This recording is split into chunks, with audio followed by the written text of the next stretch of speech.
Yeah. Some guy called over here, a doctor. He's looking for a driver. You interested? I am not a medical doctor. I'm a musician. I'm about to embark on a concert tour in the Deep South. What other experience do you have? Public relations. It's almost a sure bet that stars Viggo Mortensen and Mahershala Ali, plus director Peter Farrelly, will all be Oscar nominated for the engaging and deeply moving new film, Green Book. I sat down with Viggo and Peter in Washington, D.C. to figure out why the film, about an unlikely friendship between a New York bouncer and a black concert pianist in the 1960s, has been making audiences stand up and cheer. I saw 34 movies in Toronto, and this was my favorite movie that I saw there. I'm not alone in that. Most of the people I spoke to feel that way. What's the appeal of this? What's that contact point that people seem to have with this story? I mean, I've been to Toronto, that was probably my 7th or 8th time with different movies, and many had really great reactions, including standing ovations in some cases. I have never seen audiences like that and then they told us when we went to Europe, we went to London, we went to Zurich Film Festival, they said, well, you know, here the English and the Germanic Swiss are going to be, don't expect so much.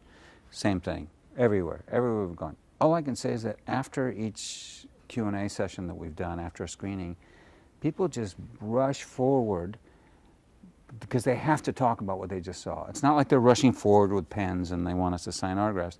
They want to tell us as if we didn't know anything about the movie. It's weird sometimes. They're like, yeah, it's amazing. The guy, you know, and they're like they have to talk about it and how it relates in some cases to their families, to their life experience. I mean, we had a guy yesterday, Charles, what was his name? From Harlem. And it was a gentleman who was in his early 70s probably. And he came out and he was like, looked like he was shell-shocked. And when he saw Pete, just tears streaming out, and he couldn't even speak. And he grabbed Pete. It was this long hug, and the guy was just weeping. Why is that? Because he connected with something, a piece of history. I mean, this movie, yes, above all, it's got a rhythm, it's a fantastic script, but there's something that's obviously true when you have these people who are older, white and black, saying, I know this. I know this. This gentleman says that I'm not permitted to dine here. I'm afraid not. How does he smile and shake their hands like that? Because it takes courage to change people's hearts. This is your first film after you were nominated for an Oscar for Captain Fantastic. Couldn't think of a more different character than that. Is this a guy you've kind of brought out from yourself, or did you know this guy? Because I know you're a New Yorker. Have you ever considered becoming a food critic? No, not really. Why, is there money in that? I mean, I was born there, but I wasn't, in fairness, I wasn't raised there. I mean, I was born and we lived a little bit on East 20th Street, but I was a baby. And my family's certainly not Italian-American, so I was a little antsy, I was a little nervous about taking it on, to be honest, at first. But I said, well, why do you want me to play this Italian-American guy? He said, I don't want to have the usual, I don't want it to be reminiscent of any particular story. This is not just a story about an Italian-American family. It's much more complex than that. It's a story about this extraordinary one-off individual, this musician, Don Shirley as well.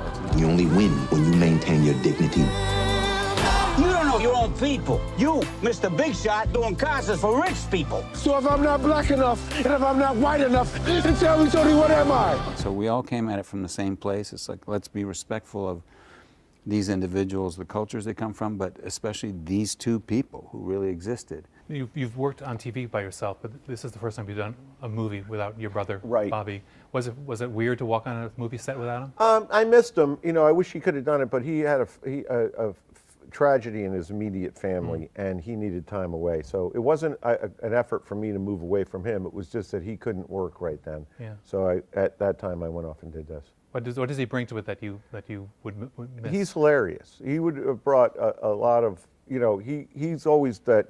I said, as good as this movie is, it would have been a Nick better if he was there. I'm telling you, he brings a lot to it. He's great. Well, congratulations. Fantastic Thank you movie. very much. Thanks so much. Really appreciate it.